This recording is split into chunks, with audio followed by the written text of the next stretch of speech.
Hello everyone. आज हम लोग नाउन का पार्ट 4 पढ़ने वाले हैं। इससे पहले हम लोगों ने पार्ट 3 पढ़ लिया है और जो भी बच्चे अभी तक पिछला क्लास अटेंड नहीं किए हैं उनसे रिक्वेस्ट है पिछला क्लास अटेंड करके ही इस पार्ट को देखिए, आपको और बेहतर ढंग से समझ में आएगा। तो चलिए फटाफट से पहुंचते हैं पिछले क्लास में पढ़ाए गए कंटेंट पे। ये देखो, ये सारा चीज़ मैंने पढ़ा दिया था। ये काफ़ी अच्छा मेथड था। देखिए, काउंटेबल नाउन, अनकाउंटेबल नाउन, यहाँ तक मैंने आपको करवा दिया था और मैंने आपको बता दिया था कि काउंटेबल नाउन क्या होता है और अनकाउंटेबल नाउन क्या होता है। एक बार फिर से रिपीट करते हैं। जिसको आप नंबर देकर गिनती कर सकते हैं 1 2 3 4, वो काउंटेबल नाउन होता है, और जिसको आप नंबर देकर के गिनती नहीं कर सकते वो अनकाउंटेबल नाउन होता है। अनकाउंटेबल नाउन का एक परिभाषा मैंने और बोला था, जिसे आप ब्रेक नहीं कर सकते हो। जैसे मान के चलिए प्लास्टिक हो गया, तो प्लास्टिक को आप ब्रेक नहीं कर सकते हो।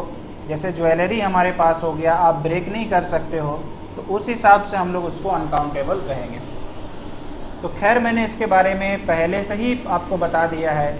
आज हम लोग चलते हैं नए पार्ट पे। तो देखिए, काउंटेबल नाउन जो होता है इसमें ज़्यादा आपको टेंशन नहीं लेना है। ये जो देख रहे हैं जस्ट एक फॉर्मेलिटी के लिए लिखा गया है, आप इसको ऐसे भी समझ सकते हो। जैसे एक्सीडेंट, तो जैसे हम लोग बातों बातों में बोलते हैं कि अरे वहाँ पे 2 एक्सीडेंट आज हो गया था, 4 एक्सीडेंट हो गया था, तो आपको पता है। अकाउंट काउंटेबल है, मेरे पास 2 अकाउंट है, 3 अकाउंट है। एक्टर, एक्ट्रेस, ये सब तो हम लोग गिनती कर सकते हैं। एड्रेस गिनती कर सकते हैं। एडल्ट, ऑब्वियसली कितने एडल्ट बैठे हैं, कितने वयस्क हैं। Animal, answer, apartment and article, हम लोग 3 गिनती कर सकते हैं। तो यहाँ मेरे हिसाब से हम यहाँ पे ज़्यादा टेंशन भी नहीं देंगे। आप लोगों को पहले से ही पता है कि काउंटेबल क्या होता है, हम लोग इसको गिनती कर सकते हैं। ज़्यादा फोकस सभी बच्चों को करना है अनकाउंटेबल पे, और आपको थोड़े बहुत लिस्ट दे रहे हैं जिसको आप याद करना, और उनमें से जो इम्पोर्टेंट है उसको आपको दिखाते हैं। ये है एक लंबा चौड़ा लिस्ट, लेकिन यहाँ पर हम मार्क कर देंगे कि आपको क्या याद करना है, क्योंकि देखो नोट्स तो हम लोग बना रहे हैं, उसमें से जो सबसे सुपीरियर होगा उसी को आपको पढ़ना है। तो अनकाउंटेबल में देखिए, एक जनरल कीवर्ड है, एक फूड से रिलेटेड है और एक सब्जेक्ट। इसमें जो मेन इंपॉर्टेंट है, जो एग्जाम में हमेशा आते हैं, प्लीज आप उनको देखना। होमवर्क इंपॉर्टेंट है। इक्विपमेंट, इक्विपमेंट मीन्स क्या होता है, कोई भी औजार। तो औजार को देखो आप ब्रेक नहीं कर सकते हो, है ना, तो आप उसको इक्विपमेंट्स मत बोल दीजिएगा। देखिए, अनकाउंटेबल नाउन में चूंकि आप इसको गिनती नहीं कर सकते हो, तो कभी भी इसमें एस नहीं लगाना, यही इसमें सबसे बड़ी विशेषता है। एस लगा दिया, देखिए एग्जाम में जब भी सवाल आएगा ना, देखिएगा इक्विपमेंट्स लिख के आएगा, तो सोचिए एरर करेक्शन अगर है तो एरर वहीं पे आपको रहेगा। क्लियर है। इसके बाद हमारे पास है लगेज। तो ये बार बार एग्जाम में आने वाला है, ध्यान रखिएगा, बार बार एग्जाम में ये लगेज लिख के आ जाता है, यानी सामान, है ना। ये ऐसे हमेशा बार बार गलती करेगा, तो ये गलत है। ये 3 के तीनों तो यार इंपॉर्टेंट है। चौथा इंपॉर्टेंट हम चले जाते हैं फर्नीचर। अभी देखो लिस्ट तो बहुत लंबा चौड़ा है, लेकिन हम वही बता रहे हैं जो आपको याद करने हैं। कभी भी फर्नीचर्स मत बोलिएगा, ये गलती है, तो फर्नीचर होता है। नेक्स्ट मशीनरी भी इंपॉर्टेंट है, मशीनरी भी इंपॉर्टेंट है, मशीनरी भी आपको याद करना पड़ेगा, आप इसको छोड़ नहीं सकते हो। आगे की ओर चलते हैं, gold, silver, cotton, glass. Next one जो पहले ही मैंने बता दिया है, ज्वेलरी। और प्लीज ज्वेलरी के स्पेलिंग को जरूर याद करिएगा, JEWELERY। अधिकतर बच्चा स्पेलिंग शुरू करता है JWE से, तो ज्वेलरी हो गया JEWELERY। चलिए, यहां तक कोई दिक्कत नहीं है।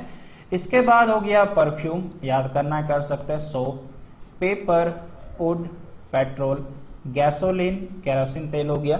बैगेज, ये हमारे लिए इंपॉर्टेंट है। बैग एंड बैगेज सुने हैं ना, पूरे बोरिया बिस्तर समेत, यानी सामान ही इसका मतलब होता है, तो आपको हमेशा एग्जाम में बैगेज से लिखा रहेगा। क्लियर। उसके बाद हमारे पास है हेयर। ध्यान रखिएगा, हेयर भी हमारे पास अनकाउंटेबल नाउन है, और मैक्सिमम टाइम पे आप देखिएगा एग्जाम में गलती हेयर्स लिखा रहेगा। यहाँ पर एक एक्स्ट्रा बात बताना चाहते हैं, सपोज करिए आपके पास एक सिचुएशन आया, एक गंजा व्यक्ति है और उसके सर पर मात्र 3 बाल हैं।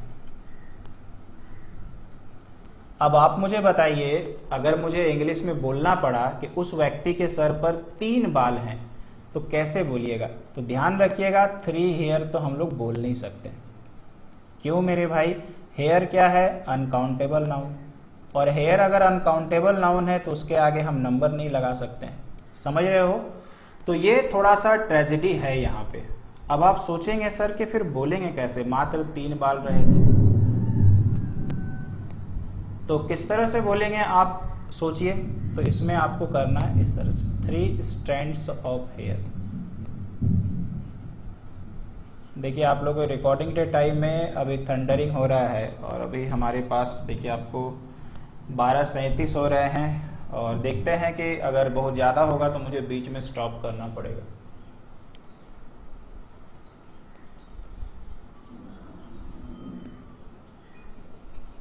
तो यहाँ पर आपको हो गया 3 स्ट्रैंड्स ऑफ हेयर। तो जब भी याद रखिएगा अनकाउंटेबल नाउन में गिनती करना हो तो कुछ ना कुछ एक्स्ट्रा वर्ड जो है ना वो आपको लगाने पड़ेंगे। क्लियर है? कोई समस्या नहीं है। इसके बाद आ जाते हैं फूड पे, हमारे लिए कौन कौन से मेन इंपॉर्टेंट है।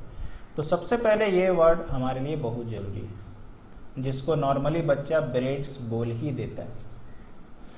इसके बाद हम लोग आते हैं नीचे, और नीचे में चीज बहुत इंपॉर्टेंट, चीजेस वही लोग बोल देते हैं। इसके बाद आ जाइए बटर, अनकाउंटेबल नाउन, जो आपको याद करना है।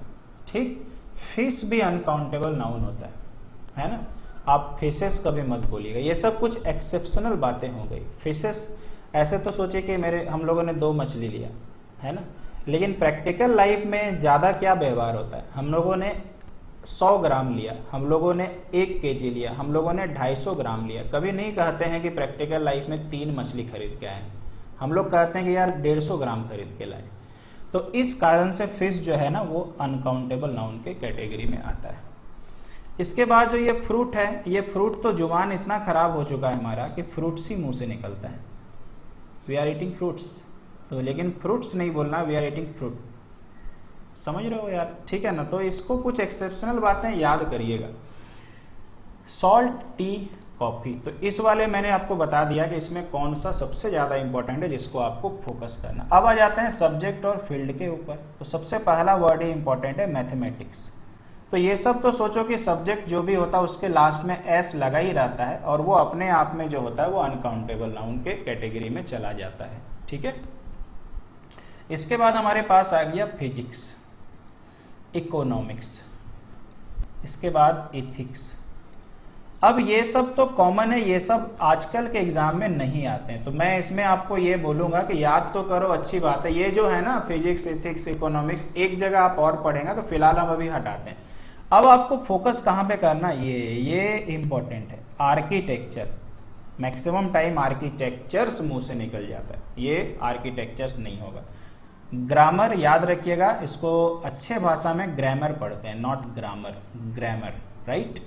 इसके बाद आपको पॉलिटिक्स याद आ गया। Next one is vocabulary. तो इतने चीज आप याद कर लेना। अभी तक हम लोग अनकाउंटेबल नाउन में सीख चुके हैं कौन कौन से वर्ड बहुत ज्यादा इंपॉर्टेंट है। आइए आगे चलते हैं। इसके बाद आइए कुछ और हमारे पास है, ये देखो, इसको कहते हैं एब्स्ट्रैक्ट नाउन। एब्स्ट्रैक्ट नाउन हमारे पास है, कोई कैटेगरी में मत जाइए, वर्ड याद करिए। कौन कौन से सर इसमें इंपॉर्टेंट रहेंगे? First one is advice. कई बार मुंह से एडवाइसेस निकल ही जाता है, नहीं, गलत है, एडवाइस बोलना है। इन्फॉर्मेशन, मैक्सिमम टाइम पे हम लोगों से गलती होता है, इन्फॉर्मेशंस बोल देते हैं, जबकि हम लोगों को इन्फॉर्मेशन कहना चाहिए। नेक्स्ट वन नॉलेज, ये सारे एग्जाम पे आ चुके हैं, इसको कभी भी नॉलेज नहीं बोलना है। क्यों? क्योंकि ये अनकाउंटेबल में आते हैं। नेक्स्ट वन हम लोग आते हैं इंपॉर्टेंट पे, कॉन्फिडेंस। जो जो छोड़ रहे हैं आप देख सकते हो, नहीं तो इग्नोर करें। कॉन्फिडेंसेस कभी नहीं बोलते हैं। कभी आपने ऐसा बोला है कि मेरे पास यार 2 कॉन्फिडेंस है, मेरे दोस्त के पास 10 कॉन्फिडेंस है, उसका कॉन्फिडेंस मेरे से 5 गुना है? नहीं बोलते हो ना। तो इसका मतलब कॉन्फिडेंस को हम लोग गिनती नहीं कर सकते। आगे एक और देते हैं, एनर्जी। एनर्जी को आप गिनती नहीं कर सकते कि यार मेरे पास 5-5 एनर्जी पड़ा हुआ है साइड में। नेक्स्ट वन इज प्राइड, गर्व को आप गिनती नहीं कर सकते हो। ठीक है, क्लियर है, कोई दिक्कत नहीं।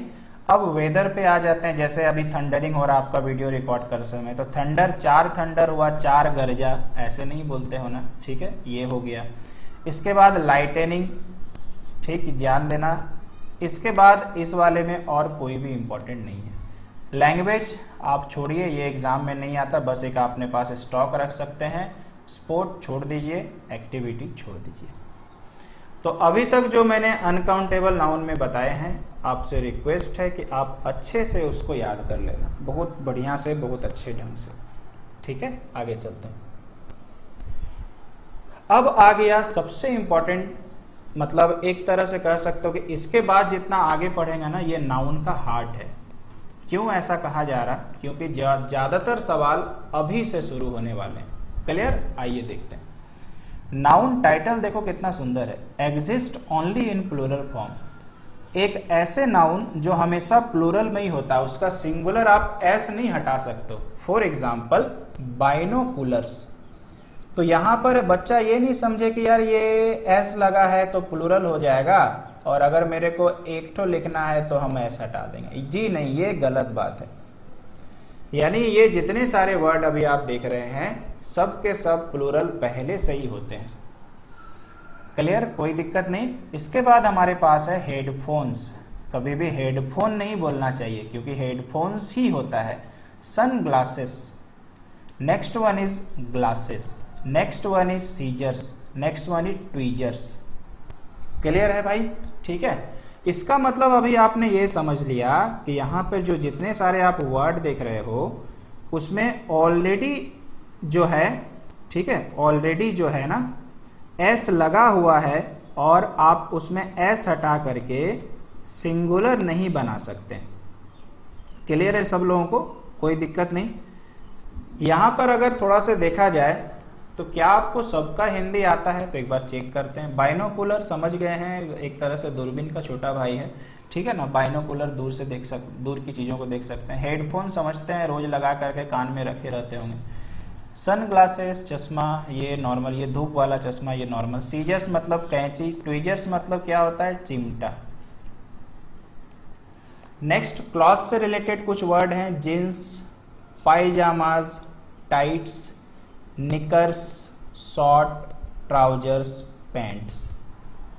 इनमें से एक भी वर्ड ऐसा नहीं है जिसको आप छोड़ सकते हो। तो मतलब ध्यान से अच्छे से याद कर लेना, है ना। इन सब में हमेशा याद रख, कभी भी आप दुकान में जाते हो तो आपके जुबान से क्या निकलता है? एक गांव का बिना पढ़ा लिखा आदमी भी जाता है कि देखा ना वो जीन्स एक टुकू। बंगला में बेचारा बोल ही देता ना। ठीक है, मेरी बंगाली थोड़ी बहुत ठीक है, आप लोग उम्मीद करते हैं मेरा बंगला एडजस्ट कर लीजिएगा। तो वो बंदा जो ज़्यादा पढ़ा लिखा नहीं भी है, या मान के चलो नहीं भी पढ़ा है, तब भी बेचारा इंग्लिश में ही बोलता है कि जीन्स देखा ना वो। ठीक है, तो जीन्स दिखा देते हैं उनको और जीन्स ले जाते हैं। अब आप सोचो, आप भी पढ़े लिखे हो, बहुत अच्छे पढ़े लिखे हो, अब देखो दोनों में कैसे अंतर है।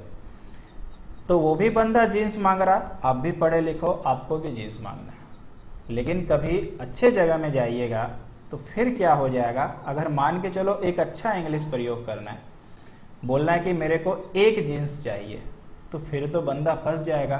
फिर तो यार बंगाली में वो ठेठ भाषा में तो बोल नहीं सकता है, हिंदी में भी नहीं बोल सकता है, संथाली में भी नहीं बोल सकता है, बोलना तो यार इंग्लिश में ही है। तो यहाँ पर फिर आप नहीं बोल सकते गिव मी 1 जीन्स, है ना, ये नहीं बोलना है, ये इंग्लिश में गलत है। अब ध्यान रखिएगा, किसी भी अनकाउंटेबल नाउन के पहले नंबर लगा ही नहीं सकते हो।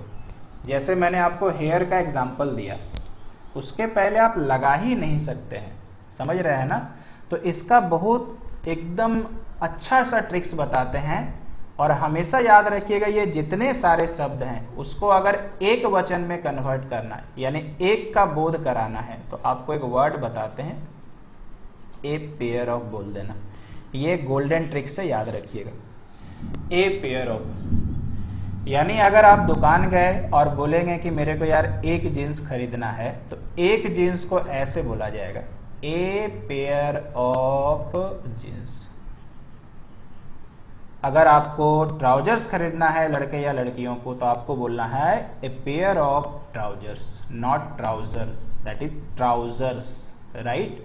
अब मान के चलो कि डॉक्टर और नर्स कहीं पे हैं, ऑपरेशन कर रहे हैं, ठीक है, ऑपरेशन थिएटर में, कहीं पे तो नहीं हो सकते हैं, और ऑपरेशन थिएटर में डॉक्टर नर्स को कहता है कि मेरे को यार एक कैंची लाओ।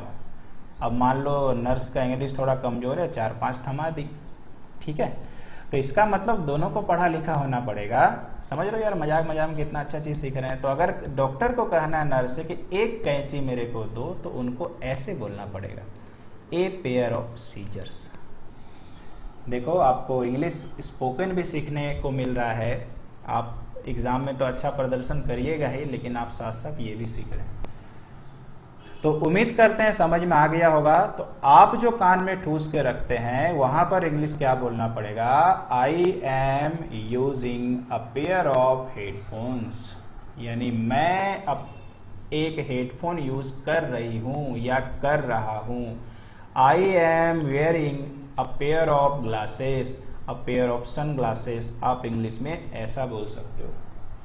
Give me a pair of knickers, लड़कियां बोल सकती है, ठीक है। तो उम्मीद करते हैं समझ में आ गया होगा कि एक को कैसे बोलना है।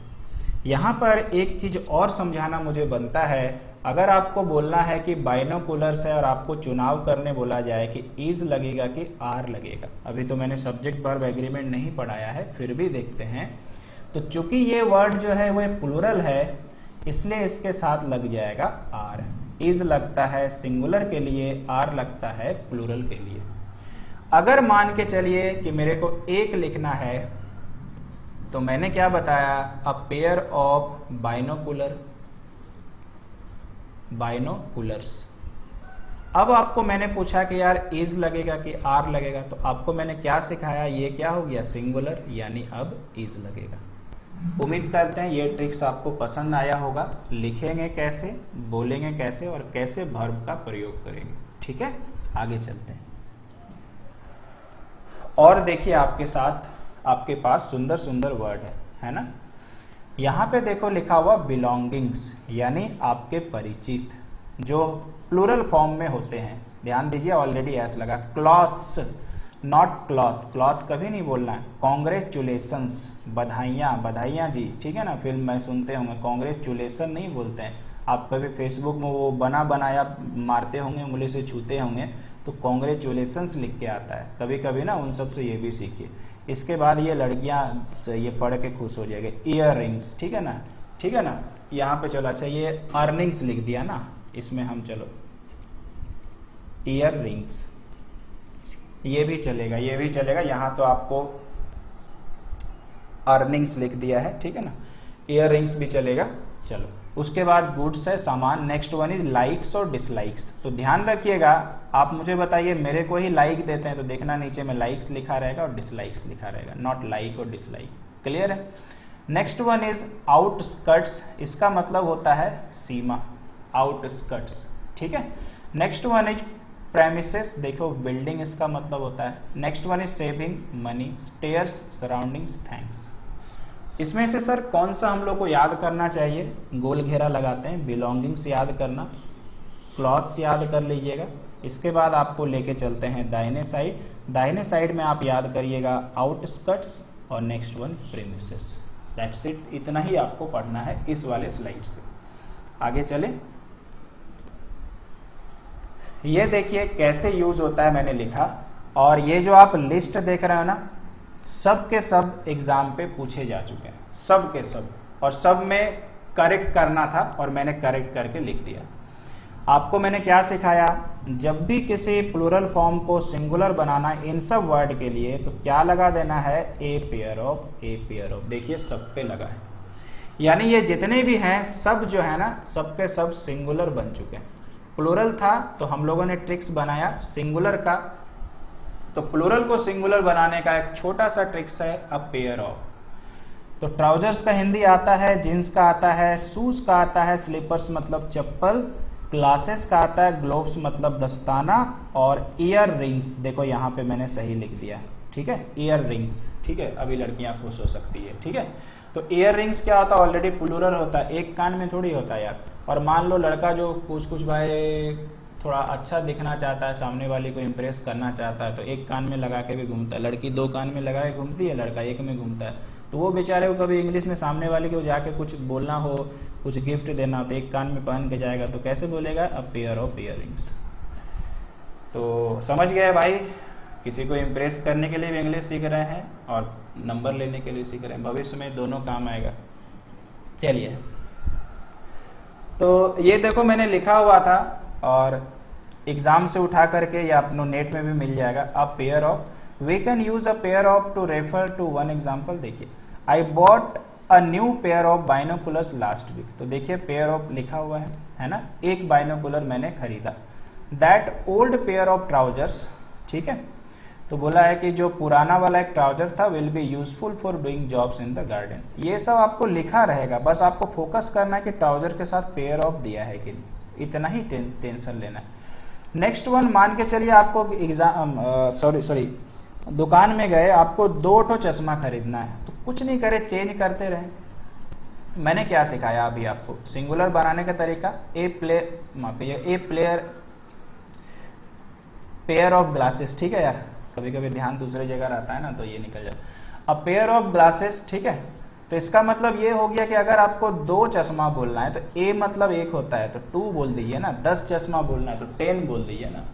समझ रहे हो ना? जरूरी नहीं है कि सर ने जितना सिखाया उतना ही हम लोग पढ़ें। तो नीचे में देखिए उसी का इस्तेमाल किया। They are advertising 2 pairs of glasses for the price of 1। यानी वे लोग जो हैं 1 के बदले 2 का एडवर्टाइज कर रहे हैं, मतलब 1 पे 2 मिलेगा, ठीक है। I bought 3 pairs of shorts for the summer. तो मैंने शॉर्ट जो खरीदा, कपड़ा जो खरीदा वो 3 जोड़ा, तो यहाँ जोड़ा नहीं बोलना है, 3 खरीदा। तो आशा करते हैं समझ में आ गया होगा किस तरह से अपने को लगाना है। सिंगुलर कब होता है, प्लूरल कब होता है, और जो आपको नाउन प्लूरल होते हैं वो आपने देख लिया। पहचान क्या है? आखिरी में जो है ना वो एस लगा रहेगा, जनरली, ऐसा नहीं कि हमेशा होगा, जनरली, ठीक है। चलो आगे चलते हैं, और ये रहा कुछ और एग्जाम्पल।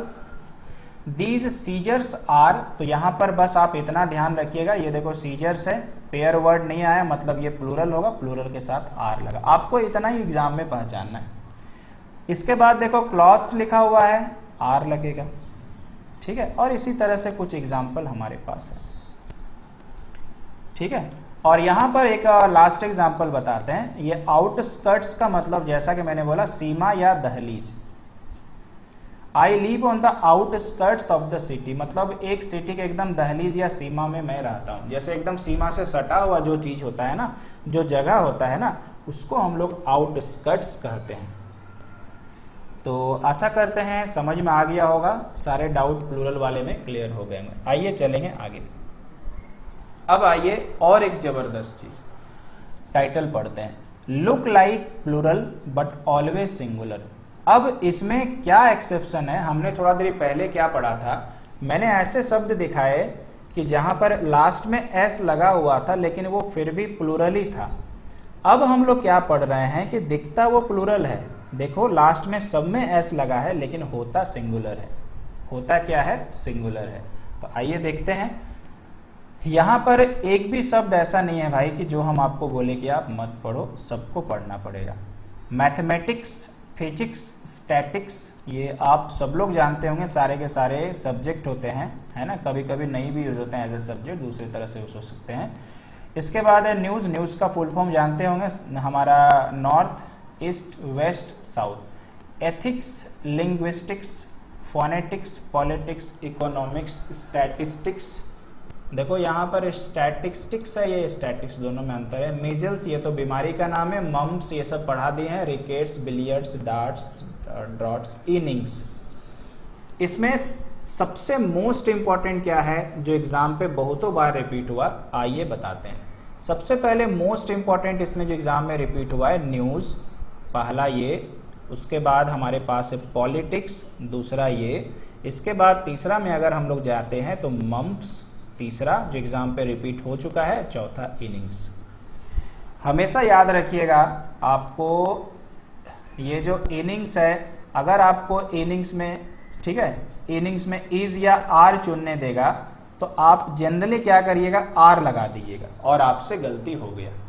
आपका दिमाग कहाँ पे रहेगा, आप तो सोचोगे यार एस लगा हुआ है और एस लगने से तो प्लूरल हो जाता है, लेकिन ऐसा नहीं है। यही चीज आपको याद करना है। यानी यहाँ इनिंग्स जो है दिख तो रहा है प्लूरल, लेकिन सिंगुलर की तरह यूज होता है, तो आपको हमेशा इसमें इज लगाना, यानी ये सिंगुलर है। तो कम से कम ये 4 जो गोल किए हैं ना, आप इनको पक्का याद कर लीजिएगा। आइए थोड़ा और आगे चलते हैं। अब यहां पर हम लोगों ने कुछ एग्जाम्पल लिया है। इनमें से मोस्ट ऑफ द जो एग्जाम्पल है एग्जाम पे आ चुके हैं, मैंने सही को भी लिखा है, गलत को भी लिखा है। आइए पढ़ते हैं। पॉलिटिक्स आर, तो मुझे बताइए पॉलिटिक्स दिखने में तो प्लूरल है, लेकिन अभी हमने ताजा ताजा क्या पढ़ा, ये सिंगुलर होता है, तो आर नहीं यूज होगा, इज यूज होगा। इसलिए देखो ऊपर में इनकरेक्ट लिखा है और नीचे में करेक्ट लिखा है। Politics are a waste of time, politics is a waste of time, ये हम लोगों के लिए है, लेकिन जो इसमें है उनके लिए यूज ऑफ टाइम है। ठीक है, चलो next one is India scored 100 runs in the first innings.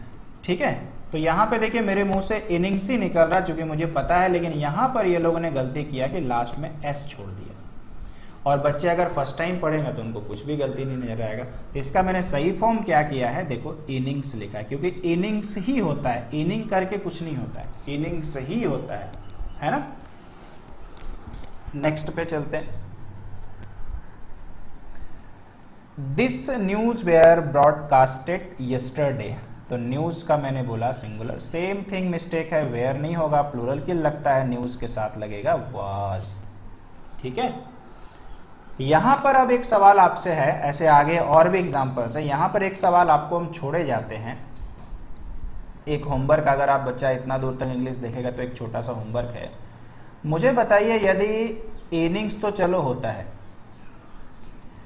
Innings चलो होता है, और अगर मुझे बोलना है कि सचिन तेंदुलकर का 5 इनिंग्स है, 5 पारियां, तो इंग्लिश में इसको कैसे बोलेंगे, आप मुझे कमेंट करके बताइएगा। 5 पारियां बोलना है, तो 5 पारियां को क्या ऐसे लिखने से चलेगा, 5 इनिंग्स, या 5 कुछ और लिखना पड़ेगा क्या, तो आप मुझे कमेंट करके बताइएगा। ऐसे है बहुत आसान। इसके बाद कुछ और एग्जांपल हमारे पास हैं। सेम हेडर है, लुक सिंगुलर, अच्छा look singular but always plural. अच्छा हेडिंग चेंज हो गया, इसमें इतना ही एग्जांपल था। ठीक है, अब यहां पर हम लोग देख रहे हैं कि जो सिंगुलर दिखता तो है, लेकिन यार होता प्लूरल है। मतलब दिखता एक ही है, लेकिन अंदर में बहुत सारा छुपा रहता है आदमी। ठीक है ना, तो अब एक एक करके देखते हैं, और यहां पे मैं आपको बताने वाला हूं कौन कौन सा एग्जाम पे आ चुका है। सबसे पहला देखिए वर्ड है जेंट्री, और जेंट्री का मतलब होता है शरीफ। अब आप सोच लो कि आप और हम में से कौन शरीफ है। ठीक है, तो इनकरेक्ट में है द जेंट्री इज। अब यहाँ पे बच्चा सोचेगा अरे यार लास्ट में तो एस नहीं लगा है, तो पक्का यहाँ सिंगुलर होगा, तो इज सही होगा, जी नहीं, गलत है। हमने क्या पढ़ा अभी ताजा ताजा, जेंट्री प्लूरल है, इसके साथ आर लगेगा। अभी तक ये वर्ड नहीं आया है। पुलिस आ चुका है, एग्जाम्पल यही था। पढ़ते हैं, द पुलिस हैज, पक्का गलत है यार। क्यों गलत है, दिखने से तो अंदर से फीलिंग भी सही का आता है। पुलिस हमारे पास जो है वो लग तो रहा सिंगुलर, लेकिन होता प्लूरल है, इसलिए पुलिस के साथ लगेगा हैव। ध्यान रखना, सब्जेक्ट वर्ब एग्रीमेंट पढ़ाएंगे तो 1-2 सिस्टम में बहुत अच्छे से कवर कराएंगे। The police have arrested the culprit, इसको ना अरेस्टेड नहीं पढ़िएगा, अरेस्टेड पढ़िएगा, कल्प्रिट यानी दोषी। पीपल एग्जाम पे आ चुका है, यहाँ पे भी सेम एग्जाम्पल था जो यहाँ पे लिखा हुआ है। पीपल हैज गलत है, पीपल हैव होगा। क्यों, समझ में आ रहा? तो कुछ जो चीजें हैं आपको याद करने पड़ेंगे। चलो पीपल के तो मैंने बता दिया। Next one is clergy. Clergy को बोलते हैं पादरी। पादरी समझ रहे हैं, जो चर्च में होते हैं, जैसे हमारे पुजारी होते हैं, मुस्लिम के होते हैं, उसके बाद ईसाइयों को जो होते हैं वो पादरी होते हैं, मुस्लिम के मौलवी होते हैं। ठीक है, तो जब क्लर्जी वाज, तो अपने को यार पता है कि ये जो है ना ये प्लूरल है, तो वाज नहीं यूज होगा, वेयर यूज होगा, तो क्लर्जी वेयर। और यहाँ पे जो है ना कभी कभार अनदेखे में गलती हो ही जाता, क्लर्जी वाज सही लग ही जाता है। तो clergy was invited for the party, मतलब उसको पार्टी में इन्वाइट किया गया। आगे नेक्स्ट वर्ड इज भरमिन। भरमिन का हिंदी होता है दरिंदा, यानी बहुत जालिम इंसान। तो इनकरेक्ट था, वर्मिन इज डेंजरस, दरिंदे लोग सही में भाई डेंजरस होते हैं, लेकिन वर्मिन देखने से तो लग रहा सही है, लेकिन वर्मिन प्लूरल होता है तो वर्मिन आर। ध्यान रखिएगा इन सब वर्ड में आप एस मत लगा दीजिएगा, पीपल्स मत बोल दीजिएगा, ये ऑलरेडी प्लूरल है, ऑलरेडी प्लूरल है। अब इसको नहीं कि यार फिर पीपल्स लगा दिए।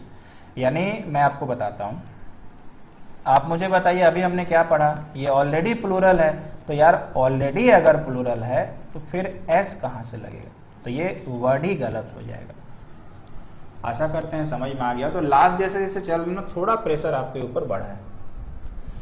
और भी कुछ एग्जाम्पल है, आइए इसी का देखते हैं। फॉक, फॉक मतलब होता है जनता या लोग, तो सम फॉक इज, तो फॉक के साथ इज नहीं लगेगा आर, क्योंकि ये प्लूरल है। अफ्रेड ऑफ पुलिस, कुछ जनता पुलिस से डरते हैं, ठीक है। नेक्स्ट वन हमारे पास है पब्लिक, पब्लिक इज देखने में सही लग रहा, लेकिन भैया होगा पब्लिक आर, क्योंकि पब्लिक प्लूरल वर्ड है। क्लियर। नेक्स्ट वन हमारे पास ये एग्जाम पे आ चुका है, यही एग्जाम्पल था। कैटल इज बिल्कुल गलत है, कैटल आर होगा। क्यों? कैटल का मतलब होता है प्लूरल, कैटल मतलब होता है भैंसों का झुंड, भैंसों का झुंड। लास्ट वन पोल्ट्री, ठीक है। तो आप तो जानते होंगे पोल्ट्री का मतलब मुर्गी पालन होता है, तो देखो पोल्ट्री इज नहीं होगा, पोल्ट्री आर होगा। अब मुझे बताइए कोई पोल्ट्री करेगा तो एक ही मुर्गी थोड़ी पालेगा, एक से ज्यादा रहेगा, एक से ज्यादा रहेगा तो प्लूरल बन गया। क्लियर है भाई, कोई दिक्कत नहीं। तो अभी तक हमने पढ़ लिया है कौन क्या दिखता है, कब क्या होता है, किसके साथ इज लगेगा, किसके साथ हैज लगेगा, हैव लगेगा। तो आशा करते हैं हम आपको समझा पा रहे होंगे। आइए थोड़ा और आगे बढ़ाते हैं क्लास को। अब यहाँ पर कुछ जो मैंने वर्ड लिख दिया, इसका कोई एग्जाम्पल नहीं लिखा हुआ है, आप प्लीज इनको याद कर लेना। जो दिखते हैं सिंगुलर है लेकिन होते प्लूरल है। पहला वर्ड है पेजेंट्री, और पेजेंट्री का मतलब जनरली होता है शुद्ध रूप से देहाती लोग, इनको कहते हैं पेजेंट्री, ठीक है। नेक्स्ट वन इज ऑडियंस, इससे तो बच्चा समझ सकता भी है कि प्लूरल होगा। अब मुझे बताइए कोई फिल्म चल रहा है, कोई पढ़ा रहा है या कोई, तो ऑडियंस एक थोड़ी होगा, एक से ज्यादा ही तो होगा। फैमिली वर्ड से आपको पता ही चल रहा होगा, एक से ज्यादा लोग ही रहते हैं उसी को फैमिली, तो इसलिए प्लूरल है। स्टाफ प्लूरल है। मेजोरिटी, माइनॉरिटी यानी बहुमत, अल्पमत, लेकिन दोनों में तो एक से ज्यादा ही रहेगा। Next one is navy. तो आप इनमें से कौन सा वर्ड याद करिएगा, तो ऊपर वाले तीनों को याद कर लेना, तीनों के तीनों मोस्ट इंपॉर्टेंट है, एग्जाम में आ चुके हैं। क्लियर है भाई, कोई समस्या नहीं है, ठीक है। आइए आगे चलते हैं। चलो यहीं तक लास्ट था हमारा। तो आशा करते हैं नाउन का पार्ट 4 आपको समझ में आया होगा। इंग्लिश में ज़्यादा प्रेशर आपको इसलिए नहीं दे रहे हैं लंबा लंबा क्लास, क्योंकि थोड़ा आप लोग कमज़ोर हैं और ज़्यादा एक ही बार प्रेशर दे देने से टेंशन में, तो इसको आराम आराम से हम लोग ख़त्म करेंगे। और नाउन का थोड़ा सा कुछ भाग और बच गया है, अगले क्लास में उम्मीद करिए कि आपको एरर करेक्शन मिलने वाला है। तो चलिए क्लास कैसा लगा मुझे ज़रूर बताइएगा, जो एक होमवर्क दिए उसका जवाब जरूर दीजिएगा। Okay, thank you so much.